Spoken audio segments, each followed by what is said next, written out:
Is Transformers Studio Series number 110 Shockwave. Quick reference on the details of the base action figure without the associated accessories. Let us first do a 360 turn of the action figure. For accessories, 1110 Shockwave comes with blaster and power source. Okay. So this is the details for the blaster. This is in short form when you attach it to the forearm. This is the long form when you attach it in its alternate form. Okay. So that's the details of the weapon system. And as for details on the power source, it's made of rubbery material, so very bendable too. As for attachment of the weapon system to the forearm of the action figure, you have the option of either attaching it to the left forearm or on the right forearm as you prefer. So slot number 1, slot number 2, and for the power source or the power cord of the weapon, so you have two choices of attachments. So if it's going to be on the left side, this side is going to be this section to that port, or if you're going to attach it on this side, it's going to be on this section attaching to that side. So options for this action figure. This is how the action figure looks with his weapon system. Let's get onto the transformation of the action figure. So first, let's get rid of attachments. So detach from the back that way, detach from the forearm this way. Just take hold of the weapon system and detach it off. And as you could see, the handset is collapsed onto the forearm for attachment of the weapon system on either side of the robot form. And of course, we're going to detach that. And as a start for transformation mode, so we're going to lengthen the cannon. Okay, so it's easier to work on the kit bash table. So let's transform this guy. So as I have mentioned earlier, we already took this one out and lengthened the cannon. Now we're going to start first with the handsets. So how do you collapse them onto the forearms? Just easy. Take hold of one forearm. Let's start with the left and just pop it off that way. Put it in and tack it in. So same procedure on this side. Lift it up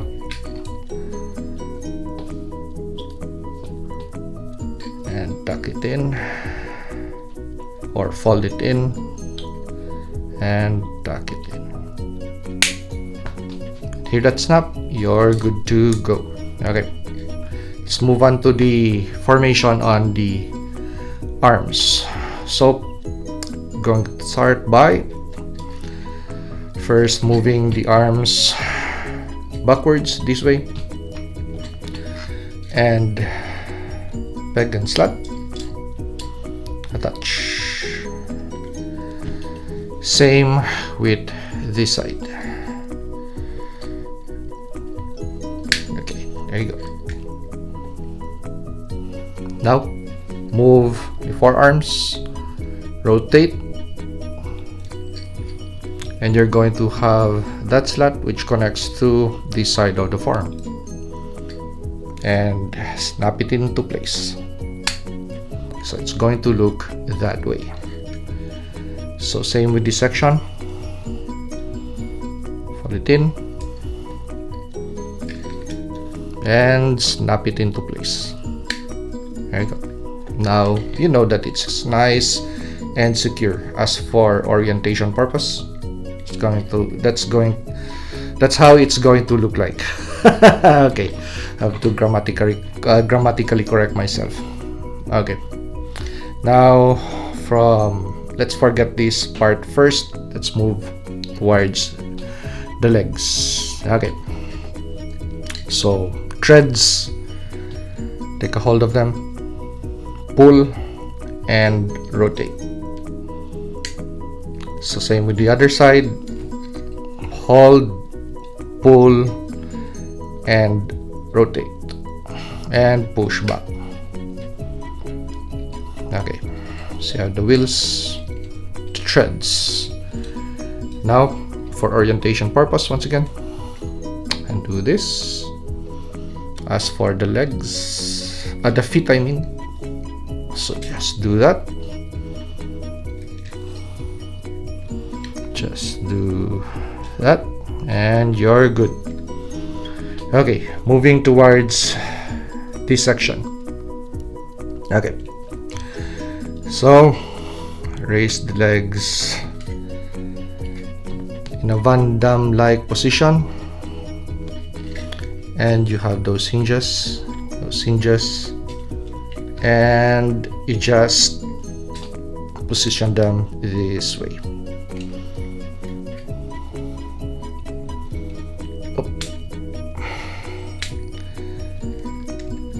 Okay, now we're ready to move back to the center position or the center line of the body. Okay, so for orientation,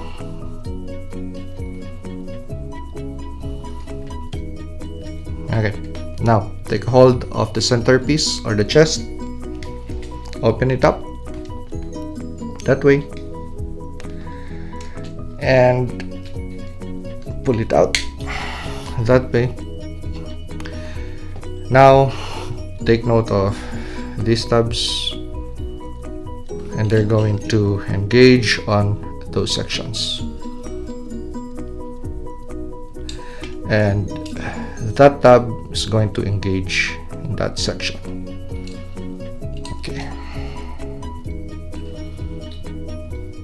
Okay, so we're ready to move those pieces. So once again, for orientation purpose, so from this position we move it downwards and snap it into place. There you go. And we're going to snap those pegs in.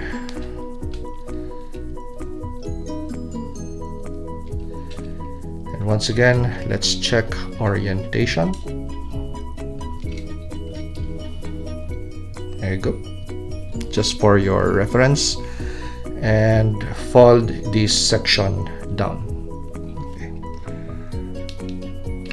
And engage. There you go. So forming the front of the tank mode.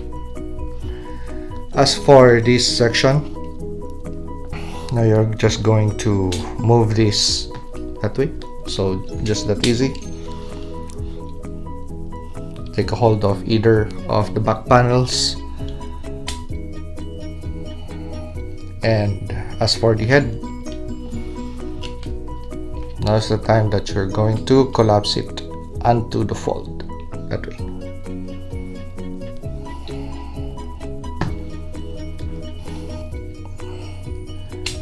And it secures that way. Now it's nicely hidden in tank form. There you go. So the only lacking piece is going to be the cannon. So as for the cannon, peg, so pull that down, snap it into place. There you go, and you have your limiter. Now take a hold of this first. So you could either attach it on the front this way and have it on the back section, but it's going to strain this rubbery pipe. So my preferred method is just actually to attach it either on the left or on the right.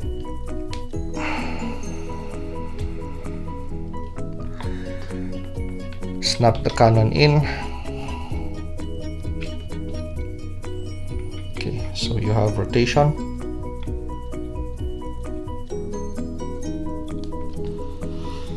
And instead of, actually you have a lot of clearance anyway, so your choice, but personally I would just like to just tuck it in there. So you're going to preserve that rubbery piece, so instead of straining it. Okay, so this is how the tank mode looks like. Okay, so from tank mode, we're ready to put this guy back in his robot form. Okay, so we'll start with detaching the weapons platform, detaching the power source or power cord. Go. And we're going to start with this section. Okay, so we're just going to lift that section up, snap it into place, and lift the head. We're going to unpeg the legs that way, unpeg this section of the chest, and move it up and move that forward before snapping it onto the chest area. Okay, there you go. And if you still wish to paint the underside of the chest, so that's not going to shine any light through, so there you go. That's how much space you'd be able to squish a brush or a paintbrush in. Now snap it into place. There you go. That easy. Straighten out the legs, pull back the feet,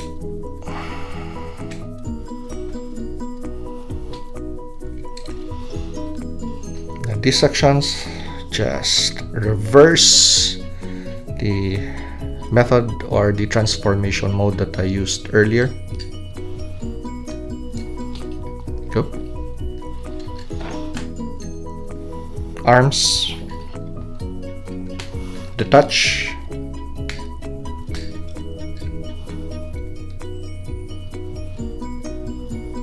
move downwards,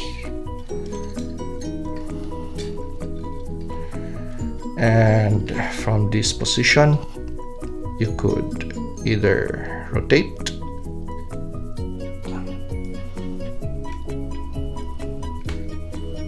and snap first. Yeah, I forgot to mention, and snap the forearm. There you go. And rotate, and to expose the handsets, so of course we're going to leave this side folded, so we're just going to expose one arm. So just put your finger on this section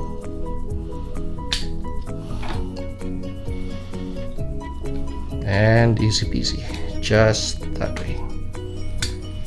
And you're ready to attach the weapon system onto the forearm.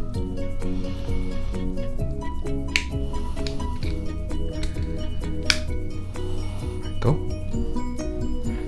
And attach the power cord.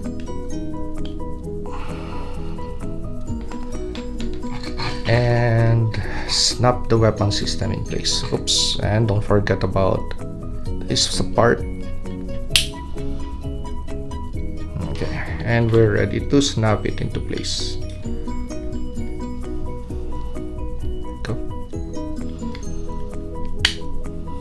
There you go. Okay. And finally, let's put this section on the back. There you go. Now, as for closer details of the robot form, so that is the head, the chest, details on the arms, details on the cannon, details on the back, the right forearm,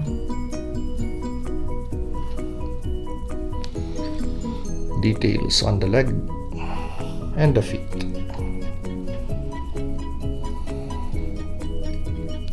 This is once again the details in robot form.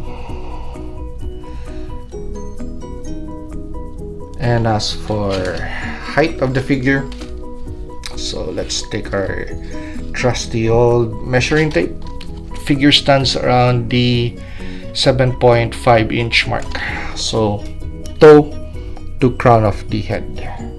Okay, so articulation points. So the head, because of how it is designed, don't expect much tilts on this.